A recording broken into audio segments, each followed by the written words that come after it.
ایک بار وہ بہن جی مل جائے تو ایسا مزہ چکھائیں گے کہ یاد رکھے گی۔ ضیاء غصے سے کہتا ایحان کے پیچھے کلاس روم میں داخل ہوا، جبکہ زین ہمیشہ کی طرح ہنستے ہوئے روم میں داخل ہو گیا۔ اتنا تو وہ بھی ایحان کی فطرت سے واقف تھا کہ بظاہر وہ معاملے کو جتنا بھی پرسکون لے، لیکن اگر اندر سے بھڑک جائے تو جب تک بھڑکانے والے کو خاک نہ کر دے سکون سے نہیں بیٹھے گا۔ تو اس بہن جی کی تو واٹ لگنے والی تھی۔ ہائے اللہ، روزے نے میری واٹ لگائی ہوئی ہے۔ خون کی چھینٹیں اس کے ہاتھ پر گرنے سے اس نے موبائل سے نظر ہٹا کر غصے سے اپنے آدمی کو دیکھا۔ سوری سر، پر یہ بندہ کچھ نہیں اگل رہا، اتنا مارا ہے لیکن بہت ڈیٹ ہے، اب ادمرا ہو گیا ہے، گارڈ نے پیچھے ہٹتے ڈرتے ہوئے بتایا۔ بہت ٹائم ویسٹ کیا ہے تم لوگوں نے، میرا اور شرٹ بھی گندی کر دی، سرسراتے سرد لہجے میں کہتے فون ٹیبل پر رکھتے اس نے آستینوں کے کف فولڈ کیے اور کرسی پر بیٹھے ادمرے شخص کا منہ دبوچا، جبکہ اس شخص نے نفرت سے اسے دیکھا۔ میں بہت شریف سمجھتا تھا برہان دلشیر تمہیں، پر تم ایک درندے ہو، میں یہ بات سب کو بتاؤں گا۔ خود میں ہمت مجتمع کرتے وہ گرایا۔ شریف تو میں واقعی ہوں، یہ تم نے ٹھیک کہا، لیکن صرف ان کے لیے جو مجھے نہیں جانتے۔ تمہیں کس نے اجازت دی تھی کہ تم مجھے جاننے کی کوشش کرو، میری کھوج کرو؟ اس کے منہ پر ایک زوردار مکہ مارتے وہ چلایا۔ کرسی پر بیٹھے وجود کے ناک سے خون کا فوارہ پھوٹ پڑا۔ تم مجھے جان سے مار دو ورنہ میں تمہاری حقیقت سب کو بتا دوں گا۔ برہان دلشیر ایک عادی مجرم ہے، وہ شخص نیم بے ہوشی میں بول رہا تھا۔ برہان ہنسا جیسے اس کی بات نے بہت لطف دیا ہو۔ ڈاکٹر کو بلاؤ، اس کا علاج کرواؤ، یہ مرنا نہیں چاہیے، لیکن یاد رہے کہ اس کے ہاتھ کچھ لکھنے کے قابل نہ رہے اور اس کا منہ کچھ بولنے کے، اسے معلوم پڑنا چاہیے میرے معاملات میں بولنے کا انجام۔ اس نے سفاکی سے کہتے پاکٹ سے رومال نکال کر منہ صاف کیا اور بیسمنٹ سے باہر نکل گیا۔ اس کا رخ اب ایک مخصوص کمرے کی طرف تھا۔ صاحب آپ کا جوس۔ ایک نو عمر لڑکی جس نے جوانی کی دہلیز پر قدم رکھا تھا، نوخیز جوانی کا دور تھا اور اس کچی عمر میں ہی فوراً اسے کسی بے درد شخص کی محبت نے چھوا تھا۔ وہ ٹیبل پر اس کا اشارہ ملنے پر جوس رکھ چکی تھی، لیکن اب بھی وہیں گمسم انداز میں اس روکھے شخص کو دیکھ رہی تھی جس کے صرف ظاہر سے واقف تھی وہ لڑکی۔ مقابل نے نظر اٹھا کر آئیبرو اچکائی۔ اب تک یہیں کھڑی ہو، کوئی کام ہے؟ ارزق خانزادہ کی کرخت آواز پر اس کی ہتھیلیاں پسینے سے بھیگنے لگیں۔ وہ تقریباً 1 ماہ پہلے یہاں نوکری پر لگی تھی اور اس 1 مہینے میں اس نے یہی بات محسوس کی تھی کہ اس کا صاحب حسن پرست ہرگز نہیں ہے، نہ ہی لڑکیوں میں دلچسپی رکھتا ہے۔ آپ سے کچھ بات کرنی ہے، اس نے نظریں جھکائے ہچکچاتے کہا۔ ارزق نے کرسی کی پشت سے ٹکائی سر تا پیر اس لڑکی کو بغور دیکھا۔ بولو۔ اجازت ملنے پر وہ لڑکی ایک مرتبہ پھر ارزق کو دیکھنے لگی۔ اس کی آنکھوں میں رقم محبت کی تحریر ارزق کے لیے پڑھنا مشکل نہیں تھی، پر دلوں سے کھیلنا اس کا پسندیدہ کھیل تھا۔ مسکراتے اس نے نظر اس لڑکی کے وجود سے ہٹا لی اور منہ بائیں طرف کر کے بائیں انگوٹھے کو منہ پہ دبایا۔ وہ لڑکی تھوک نگلتی زمین پر بیٹھی۔ اس کے بیٹھنے پر ارزق نے کوئی نوٹس نہیں لیا اور ٹانگ پر ٹانگ چڑھا لی۔ بلو جینس پر سفید ہاف آستین شرٹ اور ہاتھوں میں سلور رولیکس، اسی ہاتھ میں وائٹ گولڈ کا چھلا اور گلے میں جھانکتی وائٹ گولڈ کی باریک چین۔ میرے پاس اتنا وقت نہیں ہے کہ تمہاری خاموشی کی زبان سمجھوں، جو بھی ضرورت ہے یا جتنے پیسے چاہیے چوکیدار کو بول دو۔ وہ کھڑا ہونے لگا تھا کہ وہ لڑکی ایک دم بول پڑی، پیسے نہیں چاہیے، محبت چاہیے۔ اس کی ہمت اور جرأت پر ارزق اش کر اٹھا۔ میں آپ سے محبت کرتی ہوں۔ بالآخر اس لڑکی نے وہ زہر اگل ہی دیا جو اس کے وجود کو دھیرے دھیرے ختم کر رہا تھا۔ یہ ارزق ایک اور کریکٹر ہے، ٹھیک ہے؟ میری ایک بات غور سے سنو، آئندہ اگر تم مجھے اس گھر میں نظر آئی تو دوبارہ دنیا میں کسی کو نظر نہیں آؤ گی۔ تمہارے پاس صرف آدھا گھنٹہ ہے، یہاں سے دفع ہو جاؤ۔ دھاڑ کر کہتا وہ رکا نہیں تھا، اس لڑکی کے پیر پر اپنا جوتا رکھتے وہاں سے چلا گیا تھا کہ وہ مچل کر رہ گئی تھی۔ تکلیف پاؤں پر پڑنے والے جوتے کی نہیں تھی بلکہ دل کو مسلنے والے جوتے کی تھی۔ ہاتھ رومال سے صاف کرتا برہان بیسمنٹ سے باہر آیا تو اس کا مینیجر طفیل اس کی ہم قدم ہونے لگا۔ کون ہے یہ اور کس کی طرف سے بھیجا گیا ہے، معلوم کرو۔ رومال مینیجر کو دیتے اپنی شرٹ کے بٹن کھولتا وہ آفس روم میں داخل ہو گیا اور لمحے میں اپنے تن سے وہ قمیض دور کرتے طفیل کے پیروں میں اچھالی. سر ہر ممکن کوشش کی تھی پر اس نے کچھ نہیں بتایا. وفادار تھا. طفیل کے کہنے پر برآن نے نفی میں سر ہلایا. تم بھی ہو جاؤ طفیل. پھر برآن طفیل کے پاس آتے آنکھیں سکیڑتے بولا تو مینیجر. طفیل ایک دم گڑبڑا گیا. طفیل کا دل بند ہونے لگا تھا. یہ سوچ ہی جان نکال رہی تھی کہ اس کی غداری پر برآن دلشیر اس کے ساتھ کیا سلوک کرے گا. غلط فہمی. وہ کہکہا لگا کر ہنسا اور اگلے ہی لمحے ایک زوردار لات طفیل کے منہ پر ماری. خون کا فوارہ طفیل کے منہ سے پھوٹ پڑا. سر اب بھی طفیل نے اتنا ہی کہا تھا کہ جب برآن نے اسے بالوں سے پکڑتے ہوئے کھڑا کیا اور اس کا سر زور سے دیوار پر مارا. طفیل لڑکھڑاتا ہوا زمین پر اوندھے منہ گرا. برآن what the hell is going on. کمرے کے دروازے سے اندر آتے زاویار مراز زبان پھسلی جا رہی ہے میری. زاویار مراج خان زادہ نے حیرت سے برآن کو مخاطب کیا جو دروازے کے درمیان کھڑا تھا. وہ کچھ دیر پہلے ہی یہاں آیا تھا. زاویار کے آفس روم میں بنا اجازت آنے والا شخص صرف زاویار مراج خان زادہ ہی ہو سکتا تھا. اس کے علاوہ اس کی اجازت ایہان تک کو نہیں تھی. Please leave it this moment. Zaviyar کو شعلہ بار لہجے میں جھڑکتے وہ اب اپنے ٹیبل کے ڈرار سے کچھ تلاش کر رہا تھا. زاویار اس کی بات کو نظر انداز کرتے اندر آیا اور اسٹڈی کا دروازہ بند کر دیا. بے شک برآن کا بہت رعب دبدبہ اور دہشت تھی لیکن اس کا 1% اثر بھی زاویار پر نہیں ہوتا تھا. اگر برآن خطرناک تھا تو زاویار بھی اس کا جگری دوست تھا. اس کی دوستی کا اندازہ اس بات سے لگایا جا سکتا تھا کہ اگر ایک کمینہ تھا تو دوسرا سوا کمینہ تھا. سنگل سیٹر صوفے پر ٹانگ جمائے بیٹھے زاویار نے ٹیبل پر رکھا سگریٹ کا ڈبہ اٹھایا تو اپنے دراز میں کچھ تلاش کرتے برآن کا ہاتھ رکے. واٹ. برآن کے مستقل گھورنے پر زاویار نے آئی برو اچکائی. میں نے کہا جاؤ یہاں سے. برآن نے غصے سے دانت پیستے ہوئے کہا تو زاویار کے ہونٹوں کے کنارے پر کمینی بری مسکراہٹ پھیلی. اگلے لمحے اس نے کچھ سوچتے اپنی لائٹ بلو ٹی شرٹ کو اپنے تن سے جدا کرتے ایک جانب اچھالا. اب وہ بھی صرف سفید جینز میں تھا. اس کی اس حرکت پر برآن اسے ناسمجھی سے دیکھنے لگا جیسے سمجھنے کی کوشش کر رہا ہو کہ وہ سائیکو کرنا کیا چاہتا ہے.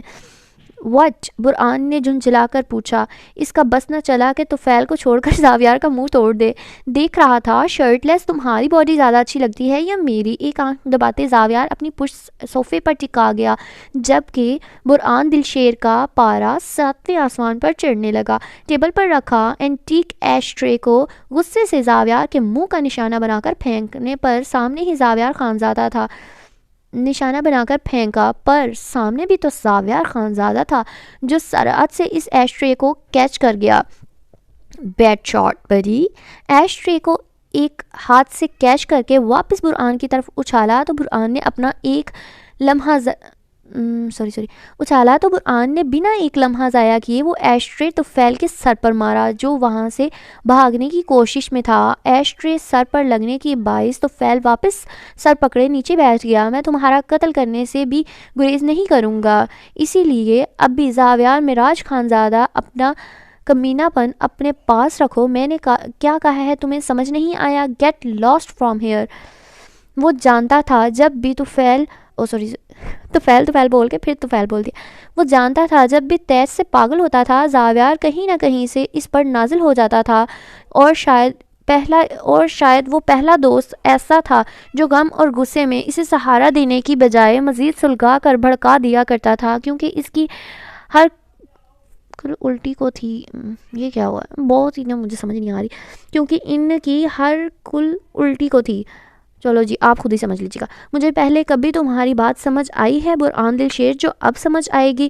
برآن کی جانب سے معصومیت سے سوال کیا گیا کہ برآن نے زاویار کی جانب سے معصومیت سے سوال کیا گیا کہ برآن نے غصے سے دونوں ہاتھ ٹیبل پر مارے. میرے غصے سے میٹر شارٹ ہو چکا ہے زاویار. میں تمہارا منہ توڑ دوں گا. برآن غصے سے دہاڑا. آ جاؤ کوشش کر لو دیکھتے ہیں کون کس کا منہ توڑتا ہے. مسکرا کر دعوت دی تو برآن غصے سے زاویار کے سامنے آیا۔ البتہ زاویار کے اطمینان میں رتی برابر فرق نہیں ہوا تھا، ویسے یہاں پڑا تھا ہونا چاہیے تھا۔ تمہیں میں بعد میں دیکھتا ہوں، خبیث آدمی۔ زاویار کو گھورتے ہوئے صوفے کو ایک ٹھوکر مارتے برآن نے ٹیبل پر رکھا پیپر کٹر اٹھایا اور طفیل کی طرف بڑھ گیا۔ برآن کو پیپر کٹر اٹھاتا دیکھ زاویار سیدھا ہوا۔ برآن ریلیکس۔ زاویار نے اسے کوئی بھی انتہائی قدم اٹھانے سے روکا۔ چند ایک جرائم میں ایک قتل بھی ایسا جرم تھا جس سے برآن باز رہا تھا۔ Just shut your mouth otherwise, Zaviyar کو غصے سے کہتے اس نے پیپر کٹر طفیل کے ہاتھ کی پشت پر مارا تو برآن کا بقیہ جملہ طفیل کے چیخوں تلے دب گیا۔ سالے حرامی کتے، میں بھی جانتا ہوں اور تو بھی کہ تو کسی کا وفادار نہیں ہے۔ اس کو زندہ اس لیے چھوڑا کیونکہ وہ اپنے مالک کا وفادار تھا، پر تیری موت کو بدتر کر دوں گا اگر میرا وقت مزید برباد کیا تو نے۔ ایک کے بعد ایک اس کے ہاتھ پر پیپر کٹر مارتے برآن گرایا۔ زاویار نے کراہت سے چہرہ دوسری جانب موڑ لیا۔ سر، ایک موقع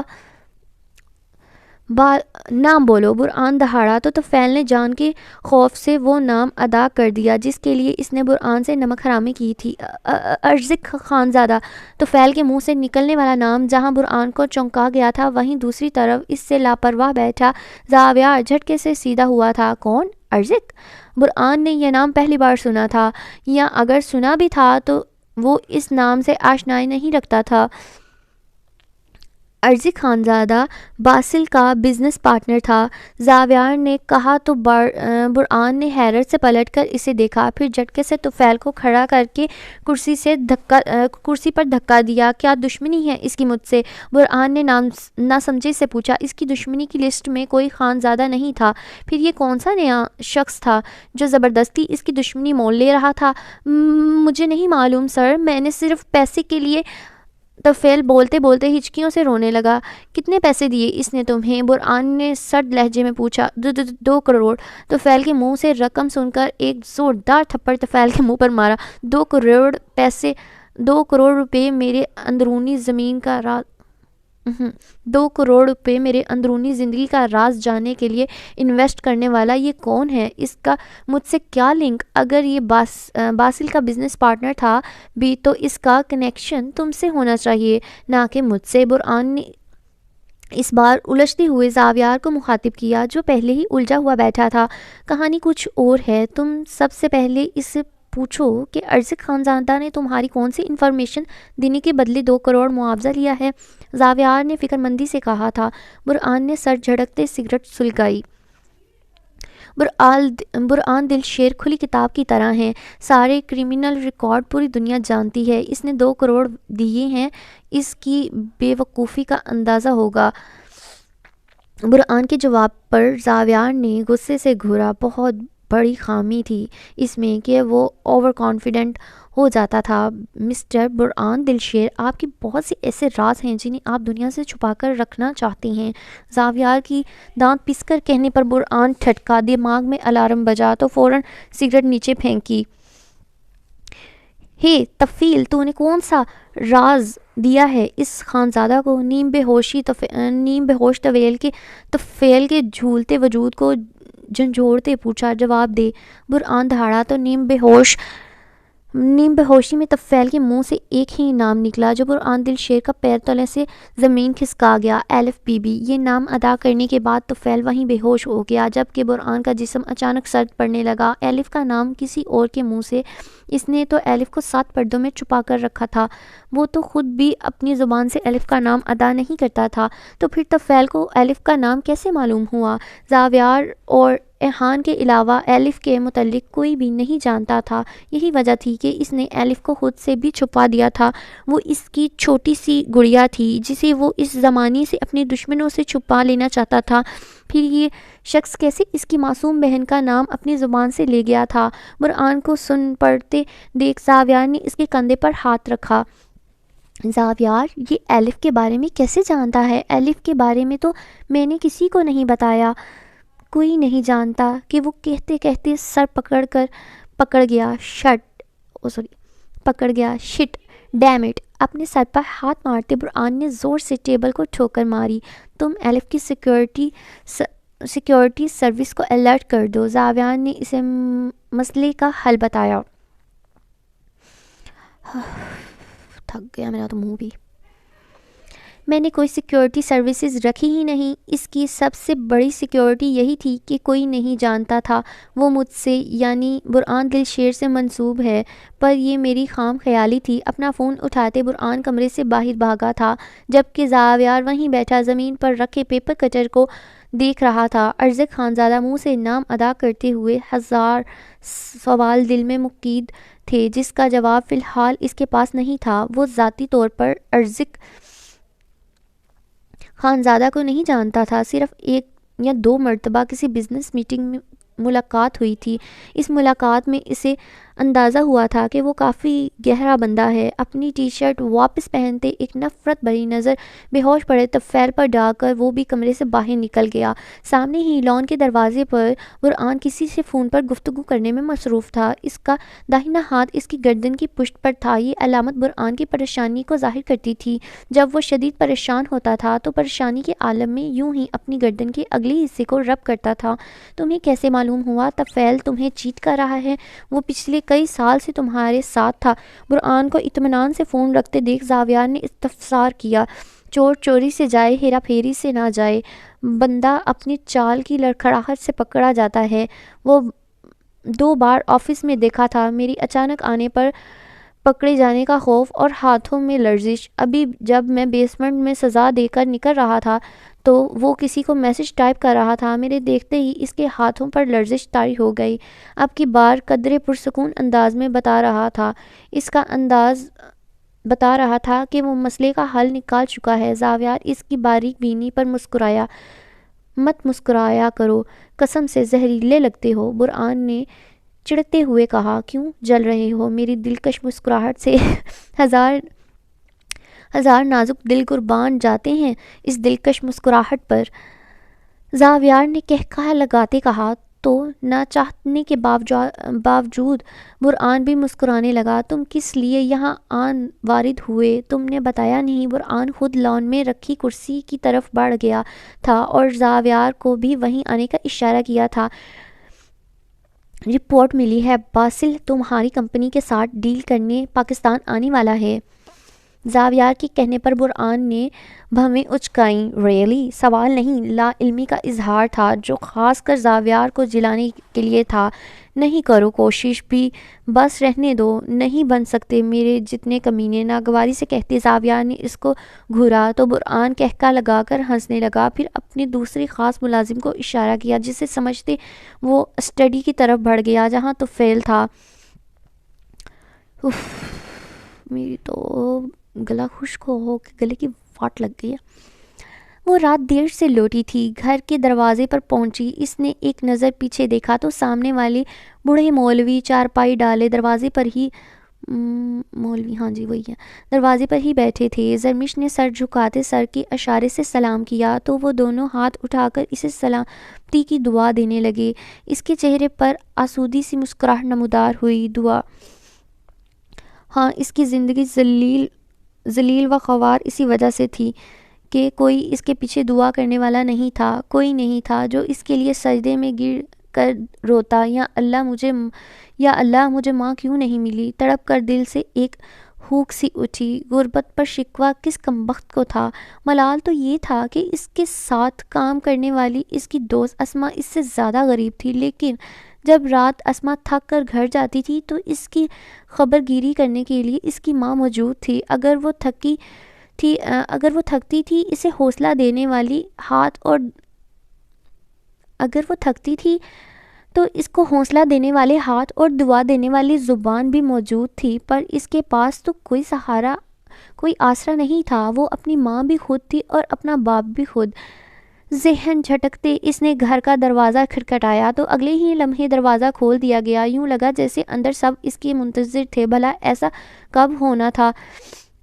لیکن اندر قدم رکھتے ہی اس نے دروازہ کھولنے والے کو دیکھا تو ماتھے پر خود بخود بل پڑے۔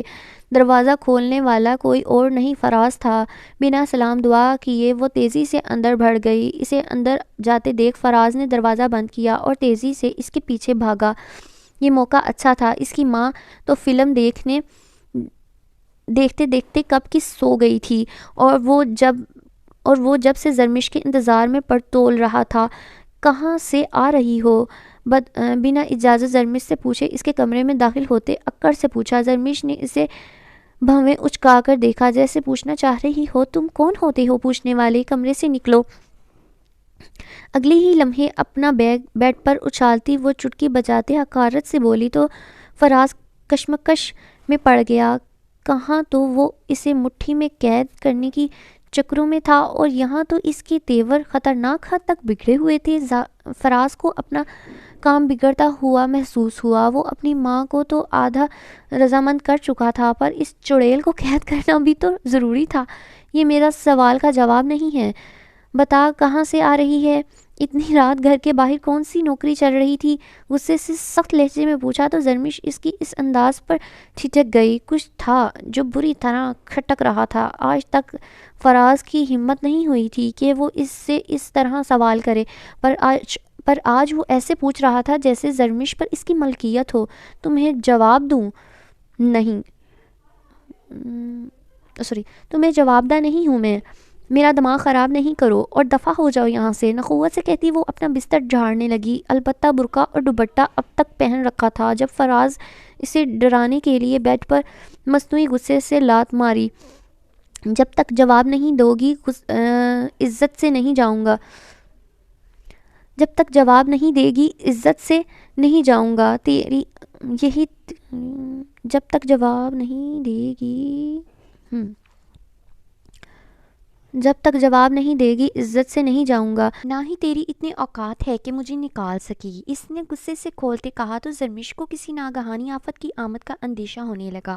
اور تمہاری اوقات کیا ہے؟ ہاں، 2 ٹکے کمانے کی تمہاری اوقات نہیں اور مجھ سے سوال پوچھو گے؟ یہ جو 2 وقت کی روٹی مل رہی ہے نا، یہ میری ہی کمائی کی چکروں پر تم اور تمہاری ماں پل رہی ہو، سمجھے؟ اب نکلو میرے کمرے سے، بلکہ رکو، غصے سے کہتی وہ فراز کے سامنے آئی اور آنکھوں میں دیکھتی گررائی۔ اتنی رات کو اپنے یار کے ساتھ گھوم رہی تھی، مل گیا جواب، اب نکلو، زرمش نے دانت پیستے کہا، لیکن اگلے لمحے ہی فراز نے تیش میں آ کر اس کے منہ پر زوردار تماچا مارا۔ وہ اس تھپڑ کے لیے ہرگز تیار نہیں تھی، جبھی 2 قدم دور گری۔ اس نے بے یقینی سے منہ پر ہاتھ رکھے فراز کو دیکھنے لگی۔ مجھ سے زبان چلائے گی؟ میرے گھر میں رہ کر میرے سامنے بکواس کرے گی؟ ڈھیل دے دی ہے تو سر پر چڑھ رہی ہے۔ 2 لمحے چٹکی بجائے وہ صدمے میں 2 لمحے چٹکی بجاتے وہ صدمے سے کنگ زرمش کے سامنے کھڑا تھا۔ 2 منٹ میں تیرے پر کاٹ سکتا ہوں۔ زرمش کو خاموش دیکھے وہ مزید گرانے لگا تھا، جب اچانک زرمش کا صدمہ ٹوٹا، حلق میں آنسو کا گولا پھنسا اور وہ کھڑی ہو کر کمرے میں کچھ تلاش کرنے لگی۔ کچھ نہ ملنے پر وہ فراز کے مقابل آئی۔ اس کے سیدھے گال پر انگلیوں کے نشان تھے۔ اب سیدھے سے بتا، اتنی دیر کیوں ہوئی؟ فراز نے واپس اکڑ کر پوچھا۔ اس کا گمان تھا کہ وہ اب کی بار اسے وجہ سے آگاہ کرے گی، لیکن جوابی طور پر فراز کے منہ پر اس قدر زوردار تھپڑ پڑا کہ فراز کو اپنے گرد دنیا گھومتی ہوئی محسوس ہوئی اور سن ہونے لگا۔ ابھی وہ پہلے تھپڑ سے نہ سنبھلا تھا کہ زرمش نے اس کے دوسرے گال پر زوردار تھپڑ مارا۔ اس سے پہلے فراز جوابی کارروائی کرتا، وہ اپنے گلے سے دوپٹہ اتارتی فراز کے گلے میں پھنسا چکی تھی۔ دوپٹہ گلے میں پھنستے زور سے کھینچا کہ فراز دوپٹہ گلے سے نکالنے کی کوشش میں زمین پر گرا۔ مجھ پر ہاتھ اٹھائے گا؟ اپنے باپ کا مال سمجھا ہے حرامی کتے! پہ در پہ فراز کی کمر پر لات مارتی وہ اپنے ہوش کھو بیٹھی تھی۔ اتنے دن کی بھری ہوئی کسر فراز کے جسم پر اتر رہی تھی۔ اب میں تجھے بتاتی ہوں کہ اذیت کسے کہتے ہیں۔ تو اور تیری کمینی ماں نے میرا جینا حرام کر دیا ہے، میری زندگی جہنم بنا دی ہے۔ اب میں بتاتی ہوں جہنم کیسی ہوتی ہے۔ فراز کے گلے میں دوپٹہ ٹائٹ کرتے وہ مزید کوئی چیز ڈھونڈنے لگی تھی جس سے فراز کی دھلائی کر سکے۔ چھوڑ مجھے، وحشی عورت، پاگل ہو گئی ہے، بچاؤ! اب اس پر جن آ گیا، یہ تو مست لائن ہے۔ ٹھیک ہے۔ فراز زور زور سے چیخنے لگا تھا، اسے ہرگز بھی اندازہ نہیں تھا وہ پھل جھڑی سی لڑکی اس کی ایسی درگت بنا سکتی ہے۔ میں آج تیرا جن اتاروں گی، تیری ماں کا جن میں نہیں اتار سکتی، پر تیرا ضرور اتاروں گی، کتے کے پلے۔ ایک زوردار لات رسید کرتی وہ اب فراز کے بال پکڑ چکی تھی۔ یہ لڑائی مزید چلتی، لیکن اچانک زرمش کے بال پکڑ کر کسی نے اسے پیچھے دھکا دیا۔ اسے معلوم تھا یہ کون اور نہیں فراز کی، اور یہ کون ہو سکتا ہے، ایسے ہونا تھا اس لائن، یہ کون ہو سکتا ہے اور نہیں فراز کی اور اس کی سوتیلی ماں شبانہ ہی ہو سکتی ہے۔ پاگل ہو گئی ہے منحوس لڑکی، جس کی تھالی میں کھاتی ہے اسی میں چھید کر رہی ہے، میرے بچے کی جان کے پیچھے پڑ گئی ہے۔ منحوس ہرافہ فراز کے گلے سے دوپٹہ اتارتے غصے سے کہا، یہ پاگل ہو گئی ہے اماں، بھاگو یہاں سے، اس لڑکی کا دماغ خراب ہے۔ فراز ایک خوفزدہ نظر زرمش کو دیکھتے آہنی ماں کو باہر کھینچنے لگا۔ چل ماں یہاں سے، اس پر جن سوار ہے، تیرا بھی لحاظ نہیں کرے گی۔ فراز اس کی جنونی انداز سے خوفزدہ ہوا تھا، تبھی بکتی جھکتی زرمش کو گالیاں دیتی شبانہ کو گھسیٹ کر کمرے سے باہر نکل گیا۔ اندر زرمش نے اپنے کمرے کی چٹنی لگائی اور دروازے سے ٹیک لگا کر زمین پر بیٹھتی سسکتے ہوئے گھٹنوں میں چہرہ چھپا لیا۔ تم باہر کیوں نہیں نکلتی ہو ایانارا؟ اسی وجہ سے بیمار رہتی ہو، اس ماچس کی ڈبی سے باہر نکلو تو طبیعت کچھ تر و تازہ ہو۔ یہ دن کا وقت تھا، پر کیا دن کیا رات، اس کے لیے ہر وقت ایک سا تھا، اندھیروں میں ڈوبا۔ باہر کی گندی بدبو مجھ سے برداشت نہیں ہوتی، میں چھپی رہنا چاہتی ہوں زریمہ، میں چاہتی ہوں جلد موت آئے اور میں منو مٹی تلے چھپ جاؤں۔ اینارا اچانک سے جنونی ہوتے بیٹھ گئی تھی۔ زریمہ غور سے اسے دیکھنے لگی، وہ اچانک پاگلوں جیسی جنونی کیوں ہو جاتی تھی؟ اینارا ایسی باتیں مت کرو، خدا نہ کرے تمہیں کچھ ہو۔ اس نے محبت سے اینارا کا ہاتھ تھاما تو اینارا مچل کر پیچھے ہوئی۔ تم جانتی ہو زریمہ، میرا یہ جو رنگ ہے نا، یہ میری نظر کو چبھتا ہے۔ کیا جاتا اگر میں کالی ہوتی اور یہ گال بری طرح اپنے بالوں کو مسلتی، اپنے گالوں کو نوچتی تو زریمہ فوراً اس کے ہاتھ پکڑ گئی۔ پاگل ہو گیا، اپنے آپ کو کیوں اذیت دے رہی ہو؟ زریمہ اس کے گال پر ناخن کا نشان دیکھتی بھڑکی۔ تم بھی نوچو زریمہ، اس وجود کو اتنا بدصورت بنا دو کہ یہ دیکھنے کے قابل نہ رہے۔ یہ جو حسن ہے اس کو بگاڑ دو، مجھے ایسا کر دو کوئی مجھے دیکھنا پسند نہ کرے، میرے بالوں کو کاٹ دو۔ اور یہ آنکھیں، وہ پھولی تھڑ تھڑاتی سانسوں سے بول رہی تھی جب زریمہ نے اسے سینے سے بھینچ لیا۔ پاگل مت بنو اینارا، خود کو تکلیف دینا کون سی عقل مندی کی بات ہے؟ چلو میرے ساتھ باہر، ابھی باہر کوئی بھی نہیں ہے، اکیلے اس کمرے میں بند رہ کر تم نے خود کو پاگل کر لیا ہے۔ اینارا کو اپنے ساتھ لے جاتے وہ صرف سامنے والے کمرے میں لائی تھی، جہاں ایک بڑی کھڑکی راہداری میں کھلتی تھی۔ اس وقت کوٹھے میں ہر طرف سناٹا تھا، اس وقت یہاں مردوں کے آنے جانے کا وقت نہیں تھا۔ تم یہاں بیٹھو، میں چائے لے کر آتی ہوں، اس نے اینارا کے بال پر ہاتھ پھیرتے کہا، لیکن زریمہ کے جانے سے پہلے اینارا نے اس کا ہاتھ تھام لیا۔ میں اکیلے نہیں بیٹھوں گی یہاں، اینارا نے خوف و وحشت سے ہراساں ہوتے ادھر ادھر دیکھتے ہوئے کہا، تو اس کے الفاظ پر زریمہ نے نفی میں سر ہلایا۔ تم 10 تک گنتی گنو، جب تک میں واپس بھی آ جاؤں گی، زریمہ کہتے ساتھ کمرے سے باہر چلی گئی۔ اینارا ایک نظر باہر دیکھتی اس کھڑکی کے پاس کھڑی ہو گئی، وہاں پر تازی ہوا کا گزر تھا۔ وہ گہری سانس بھرنے لگی، جیسے یہ ہوا ایک مدت بعد میسر آئی تھی، ورنہ اس کوٹھے میں گھومنے والی ہوا بھی اسے کوٹھے کی طرح بدبو اور گندی لگتی تھی۔ اینارا اپنی گھنی پلکوں کی جھالک رخسار پر گرا گئی اور اس ہوا کو محسوس کرنے لگی۔ جب اپنی پشت پر عجیب سی سرسراہٹ محسوس ہوئی، پل میں ہوش کی دنیا میں لوٹتے پلٹتی ہی تھی کہ منہ سے ایک زوردار چیخ برآمد ہوئی۔ وہ آدمی جو کوئی بھی تھا، اس کی آنکھیں سرخ ہو رہی تھیں۔ چل میرے ساتھ آئے ہائے، اصل نگینہ تو یہاں چھپایا بیٹھا ہے۔ اینارا سکتے کے عالم میں کھڑی تھی جب وہ شخص اس کے نازک بازو کو دبوچے بولا۔ اینارا کا جسم بری طرح کانپنے لگا۔ اگلے ہی لمحے وہ ہذیانی انداز میں چیخنے لگی کہ نشے میں دھت وہ آدمی ایک دم پیچھے ہوا، پر اینارا کی چیخوں میں کوئی کمی نہ آئی۔ وہ لمحوں میں زریمہ سمیت کوٹھے کی آدھی سے زیادہ لڑکیاں وہاں جمع ہو چکی تھیں۔ اینارا ہوش میں آؤ، کیا ہوا؟ زریمہ نے آگے بڑھتے اسے جھنجھوڑا۔ یہ واپس آ گیا، یہ وہی ہے زریمہ، اس نے مجھے یہاں چھوا، یہ میرے ساتھ وہی سب کرنا چاہتا ہے جو اس نے اس رات کیا تھا، یہ وہی ہے۔ اپنے سینے پر بازو باندھتی وہ اپنے آپ کو گردن سے بے لباس محسوس کر رہی تھی۔ انارا ایسا کچھ نہیں ہے میری جان، زریمہ نے غصے سے لڑکیوں کو اشارہ کیا تو وہ اس آدمی کو نیچے لے گئیں۔ ایسا ہے وہ دیکھو، اس نے مجھے یہاں چھوا کہتے ساتھ وہ ایسا ہے دیکھو اس نے مجھے یہاں چھوا کہتے ساتھ وہ ہذیانی ہوتی نیم پاگلوں کی طرح بری طرح اپنے بازو کو نوچنے لگی۔ زریمہ سب کو نظروں سے ایسے زریمہ سب کی نظروں سے اسے بچاتی اسی حالت میں کمرے میں لے گئی۔ جانتی تھی اس کے سوا اور کوئی انارا کو قابو نہیں کر سکتا، جبکہ باہر کھڑے لوگ بار بار انارا کی چیخوں کے درمیان یہی سن رہے تھے کہ اس کے ساتھ وہی سب واپس ہوگا جو اس رات ہوا تھا۔